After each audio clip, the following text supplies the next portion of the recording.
Class 6 के छात्रों के लिए एक मैं टेस्ट सेशन ले गया हूँ, जिसमें क्या है कि आप लोगों को मैं यहाँ पे 25 से 30 क्वेश्चंस दूंगा और आपको इसके जवाब को क्या करना है, आंसर्स को लिख के शाम 4 बजे से 6 बजे तक आज ही आप लोगों को अपने अपने व्हाट्सएप ग्रुप पे भेजना है। तो मैं क्वेश्चन कौन कौन से लेसन से पूछूंगा, पहले मैं आपको ये बता दूं, ये टेस्ट है, आप लोगों को देना बहुत ज़रूरी है ना। ये है आपको टेस्ट। चलिए मैं यहाँ पे हेडिंग कर भी देता हूँ ताकि आप लोग बच्चों को पता चले कि हो क्या रहा है। तो यहाँ पे जो है वो है टेस्ट, आपको दिखाई दे रहा है, आपके स्क्रीन पे अब आ गया है ना। क्या होने वाला है, तो आप लोगों का होने वाला है टेस्ट, है ना। आप लोग देख सकते हैं आपके स्क्रीन पे ऊपर में मैंने यहाँ पे लिख भी दिया है, इसको मैं बोल्ड भी कर दे रहा हूँ कि ताकि आपको दिखाई दे अच्छे तरीके से। चलिए मैं कलर भी चेंज कर दे रहा हूँ। टेस्ट आप लोगों का होने वाला है, ठीक है। तो आप लोगों को करना क्या है, जो आप लोग देख लें, आप लोगों को यहाँ पे बहुत सारे क्वेश्चंस अभी आप लोगों के स्क्रीन पे आप लोगों को दिखाई देंगे, है ना। उन क्वेश्चंस को आपको आंसर को लिख के आज शाम 4 बजे से 6 बजे शाम तक आप लोगों को क्या करना है कि आप लोगों को व्हाट्सएप ग्रुप पे भेजना है। तो मैंने आपको लेसन जो मैंने पहले पढ़ा दिया, मैं उसके बारे में बात कर लेता हूँ। मैंने आप लोगों को पढ़ा दिया क्या, तो मैंने पढ़ा दिया फर्स्ट लेसन आपका matter and it's nature, second lesson भी मैंने पढ़ा दिया है फूड, थर्ड लेसन भी मैंने पढ़ा दिया क्लासिफिकेशन ऑफ मटेरियल्स, और उसके बाद 5 लेसन जो कि अभी आज मैंने कल तक के वीडियो में उसको भी मैंने आप लोगों को पढ़ा दिया, है ना। वो था आपका क्या, तो वो था आपका सेपरेशन ऑफ मिक्सचर। तो यहाँ तक मैंने आप लोगों को पढ़ा दिया है। तो इसके बाद आप लोग तो आज जो है आप लोगों का ये जो है टेस्ट सेशन शुरू होने वाला है। तो चलिए आप लोगों को मैं यहाँ पे क्वेश्चन लिखते जाता हूँ। सबसे पहला सवाल है कि what do you mean bye matter, है ना। पहला सवाल है what do you mean bye matter. आपको आपके स्क्रीन पे क्वेश्चंस दिखाई देते होंगे, है ना। अगर नहीं दिखाई दे रहा तो मैं कलर चेंज कर देता हूँ इसका, है ना। आप लोगों को अगर नहीं दिखाई दे रहा है किसी भी तरीके से तो मैं यहाँ पे कलर आप लोगों को इसको कर देता हूँ चेंज, कि ताकि आप लोगों को अच्छे से दिखाई दे, है ना। और भी नहीं होता है तो मैं पेज कलर ही चेंज कर देता हूँ। पेज कलर चेंज कर दूंगा तो आपको आराम से दिखाई देने लगेगा। मैं उम्मीद करता हूँ कि आप लोगों को सभी बच्चों को अब दिखाई दे रहा होगा, है ना। चलिए इस पर मैं लिख देता हूँ ब्लैक कलर से लिख दूंगा तो आप लोग सभी बच्चों को और अच्छे से दिखने लगेगा। चलिए तो ये है आप लोगों के लिए सवाल रहा ब्लैक कलर से और बोल्डेड सवाल रहा। कैसा, बोल्डेड। अब आप लोगों को दिखाई दे रहा होगा। ये है पहला क्वेश्चन। दूसरा क्वेश्चन है what do you mean by energy, what do you mean by energy, है ना। आपको दूसरा सवाल ये लिखना है। अगला है what do you mean by interconversion, what do you mean by the interconversion a state of matter, a state of matter, है ना। आप इंटरकन्वर्सन स्टेट ऑफ मैटर से क्या समझते हैं, इसके बारे में लिखा हुआ है, ठीक है। इसके बाद आपको सवाल जो है वो है कि define solid and right it's all properties. ये है आपका, है ना, राइट इट्स ऑल प्रॉपर्टीज। ये है सवाल। आपको सवाल आपके स्क्रीन पे दिखाई दे रहे होंगे, है ना। Define solid and right its properties. मैं थोड़ा सा इमेज को और बड़ा कर देता हूँ। चलिए अब और आराम से आप लोगों को दिखाई देगा, है ना। तो स्क्रीन पे आपको क्वेश्चंस दिखाई दे रहे हैं। क्वेश्चंस आपको अपने कॉपी में उतारना है वीडियो को पॉज करके, और यहाँ से क्या करना है कि आप लोगों को लिखना है। अगला सवाल है what is freezing and freezing point. What is freezing and freezing point? आपको ये लिखना है ना। आप लोग यहाँ से सवाल देखते जाएं। आप लोगों को लिखना है what is freezing and freezing point। इसके बाद लिखना है आप लोगों को define homogeneous mixture and heterogeneous mixture. मतलब आपको होमोजीनियस मिक्सचर और हेट्रोजीनियस मिक्सचर के बारे में जवाब लिखना है। यह है सवाल, है ना। अगला सवाल है what do you mean bye atoms and molecules, है ना। अगला सवाल भी आपके स्क्रीन पर दिखाई दे रहा होगा। अगला सवाल है what do you mean bye आपका एटम्स एंड मॉलिक्यूल्स। मैं फिर से बता दूं ये टेस्ट है बाबू लोग। तो टेस्ट को आप लोगों को क्या करना है कि आप लोगों को बनाना है ना। और जवाब बना के जितना जल्दी हो सके आज शाम तक ही आप लोगों को व्हाट्सएप पे क्या करना है, भेजना है। अगला सवाल है कि व्हाट इज फूड, है ना। आप लोगों को मैं सारा पढ़ा भी चुका हूँ। अगला है गिव 5 एग्जाम्पल्स ऑफ फूड, है ना। आप लोगों को स्क्रीन पे दिखाई देते रहेगा सारे क्वेश्चन जो भी यहाँ पे बोर्ड पे अभी आपको स्क्रीन पे आपका दिखाई दे रहा है, वो सारा का सारा मैंने आप लोगों को पढ़ा रखा है। ऐसा कोई भी नहीं है कि जिसको मैंने नहीं पढ़ाया है। तो आप लोग इन सभी बातों पे ध्यान देते रहेंगे। आप लोगों को सारा क्वेश्चन क्या है पढ़ाया हुआ है, तो आप लोग इसका जवाब लिख के जल्दी से भेजेंगे। टेस्ट सेशन है ये आपका। इसके बाद है कि what are the major ingredients, है ना, ऑफ खीर, है ना, मतलब खीर बनाने में क्या क्या लगता है उसके बारे में आपको बताना है। इसी में है कि विच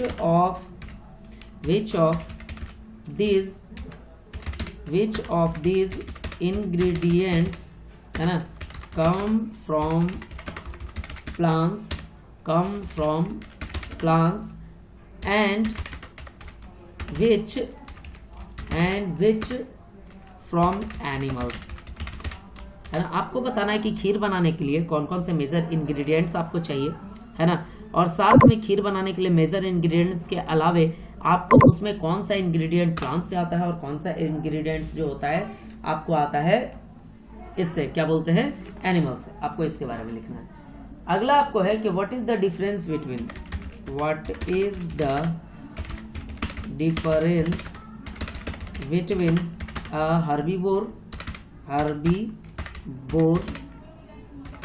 herbivore, just a minute, herbivore, carnivore and omnivore. आपको बताना है कि क्या डिफरेंसेस है हर्बीवोर में, कार्निवोर में और ओमनिवोर में, ये आप लोग को बताना है। अगला सवाल है कि explain how the milk which we get from cow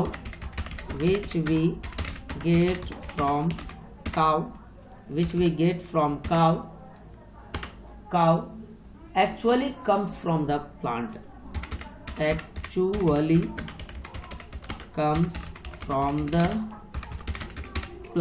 है ना। आपको साबित करना है, बताना है कि जो दूध जो हम गाय से पीते हैं वास्तविकता में वो कहाँ से आता है, तो आता है प्लांट से। ये आपको साबित करना है।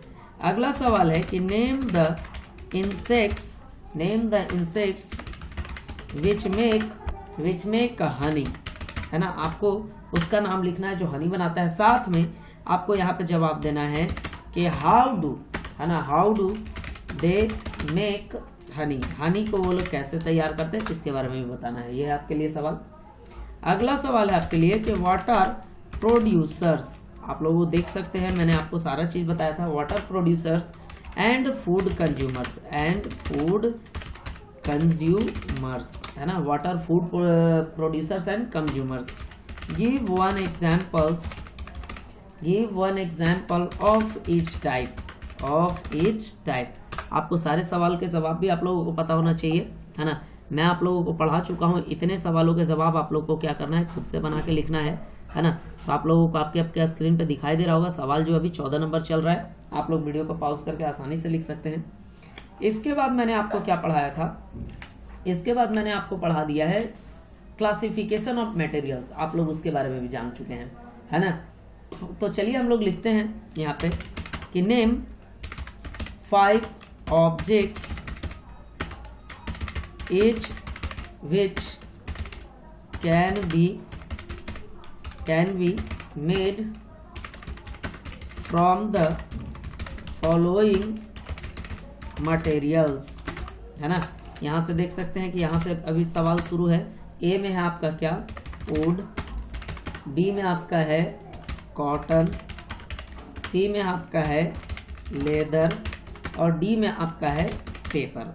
आप लोग को यहाँ पे दिखाई दे रहा होगा आपके स्क्रीन पे जो है, पहले उसको बढ़िया से आप लोग देख लिए। लिखा हुआ है कि name 5 object etch which can be made from this material. Would say बनने वाले 5 मटेरियल्स का नाम लिखना है, कॉटन से बनने वाले 5 मटेरियल का नाम लिखना है, लेदर से बनने वाले का 5 लिखना है और पेपर से बनने वाले का भी कितना लिखना है, 5 लिखना है। इसके बाद है नेम 2 ऑब्जेक्ट्स, है ना, etch which can be made from the following materials, है ना। यहाँ से है, इसमें भी आपको 5 सवाल मैं दे रहा हूँ, है ना। इसमें मैं लिख देता हूँ ग्लास, बी में मैं दे देता हूँ आपको आयरन, सी में मैं दे देता हूँ आपको कॉपर, डी में मैं दे देता हूँ एल्यूमिनियम। तो यहाँ पे भी सवाल है कि आपको दो ऑब्जेक्ट का नाम बताना है जो कि बना हुआ है किस चीज़ से, तो बना हुआ है ग्लास से, कॉपर से, आयरन से और एल्यूमिनियम से बना हुआ है। ठीक है, आप लोगों को समझ में आ रहा होगा, है ना। चलिए इसके बाद मैं सवाल देता हूँ आपको कि नेम टू सॉलिड मटेरियल्स, है ना, which are soluble in water. आपको 2 ऐसा सॉलिड मटेरियल का नाम बताना है जो कि पानी में क्या होता है, घुल जाता है।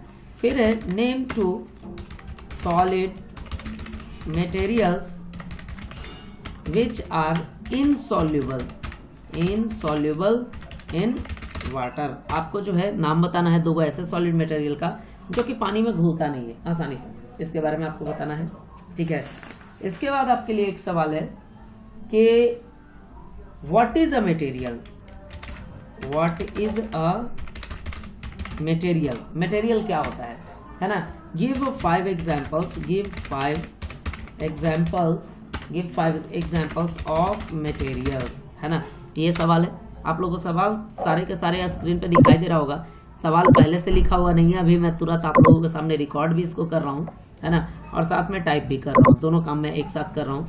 तो आप लोग क्या करेंगे कि सवाल को लिखते रहेंगे, है ना। सवाल को लिखने के बाद आप लोग जवाब बनाएंगे और जवाब को बनाने के बाद आप लोगों को शाम आज 4 बजे से लेकर 6 बजे तक आप लोगों को जवाब भेजना है। इसके बाद मैंने आपको क्या पढ़ा दिया, मैंने आज आपको 2 दिन पहले पढ़ा दिया था आपको क्या, तो मैंने पढ़ा दिया है उसमें आपको सेपरेशन ऑफ मिक्सचर। तो आइए उसमें पूछ लेते हैं सवाल। पहला सवाल मेरा है व्हाट इज इवापोरेशन, है ना। A state one large scale use of the process of evaporation, है ना। अब आप लोग देख सकते हैं सवाल है कि इवापोरेशन क्या होता है और लार्ज स्केल पे इसका कौन सी जगह पे हम इस्तेमाल करते हैं उसका है ना। फिर अगला सवाल मैं दे रहा हूं कि हाउ विल यू ऑब्टेन, है ना, clear water from a sample of muddy water, है ना। आपको बताना है कि कैसे आप मडी वाटर में से साफ पानी निकालेंगे, इसके बारे में आपको बताना है। 21वां नंबर सवाल है कि हाउ इज द इम्प्योरिटीज, है ना, impurity of iron, how is the impurity of iron present in the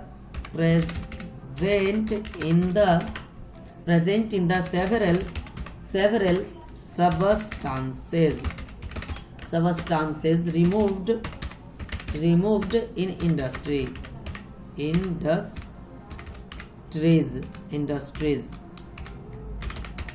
है ना। कहा गया कि कैसे आयरन के इम्प्योरिटीज को, है ना, निकाला जाता है इंडस्ट्री में, उसके बारे में आपको बताना है।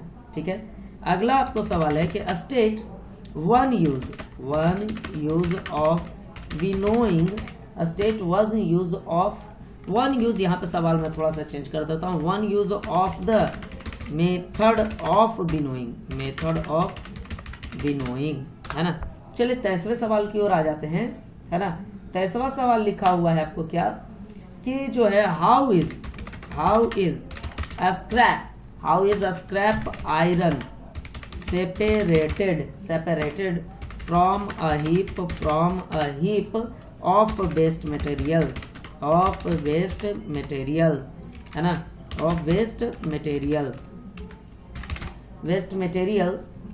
materials in factories, है ना। आपको बताना है कि स्क्रैप कैसे अलग किया जाता है, आयरन स्क्रैप को कैसे अलग किया जाता है ना, स्क्रैप को कैसे अलग किया जाता है फैक्ट्रीज में। तो ये था 23rd number question. 24th number question पे आ जाते हैं हम लोग, है ना, कि लिखा हुआ है कि हाउ विल यू सेपरेट, है ना, a mixture of common salt sand and iron fillings, आपको बताना है कि अगर किसी मिक्सचर में आपको कॉमन सॉल्ट हो, सैंड हो और आयरन फिलिंग्स हो तो इन सबों को कैसे निकालिएगा, इसके बारे में आप लोगों को बताना है। ठीक है, और अगला और आखिरी सवाल आज का, define the solubility, define the solubility of a substance. How does the solubility of a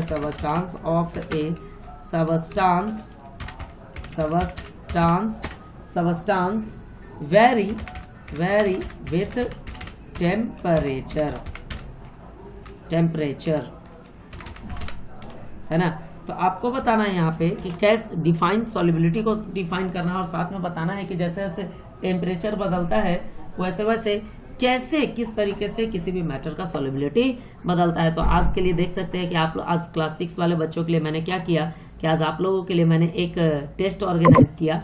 test में मैंने आपको 25 क्वेश्चंस दिए हैं, है ना। आप उन क्वेश्चंस को क्या कर सकते हैं, अच्छे तरीके से देखें, है ना, अपनी अपनी कॉपी पे बनाएं और साथ में क्या करें कि आप लोग इस टेस्ट पेपर के जो क्वेश्चंस हैं इनको बनाने के बाद आप लोग, है ना, आप लोग 4 बजे शाम से 6 बजे शाम तक क्या करें कि व्हाट्सएप ग्रुप में भेज दें, है ना। तो आज ही और आज आप लोगों को आज के इस वीडियो में आप लोगों के लिए इतना ही। अगले वीडियो में जब हम आप लोगों से मिलेंगे तो और विशेष जानेंगे। तब तक के लिए आप लोग घर पे रहें, सूरज